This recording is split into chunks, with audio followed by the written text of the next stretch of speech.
મિત્રો Vraj study classes 4513 YouTube ચેનલની અંદર આપનું સ્વાગત છે। આ યુટ્યુબ ચેનલની અંદર આપણે ભણવાને લગતા ખૂબ જ અગત્યના વિડીયો મૂકવામાં આવે છે દરરોજ, ખાસ કરીને નવોદય અને કોઈ પણ એક્ઝામ માટે કામ લાગે એવા છે। તો કોઈ વિદ્યાર્થી એવો હશે તો કામ લાગશે, એટલે જેથી કરીને તમે શેર કરજો વિડીયો, અને જો ગમે તો લાઈક, શેર અને સબસ્ક્રાઇબ પણ કરવાનું ભૂલતા નહીં। ભણવાના જ વિડીયો છે એટલે દરેકને થોડું ઘણું તો કામ આવે એવું છે જ, માટે જરૂરથી શેર કરજો, લાઈક કરજો, સબસ્ક્રાઇબ કરજો પ્લીઝ।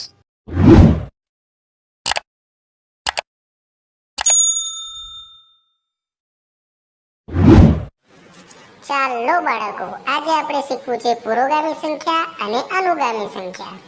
પુરોગામી સંખ્યાનું બીજું નામ છે પૂર્વવર્તી સંખ્યા અને ત્રીજું નામ છે પૂર્વવર્તી સંખ્યા।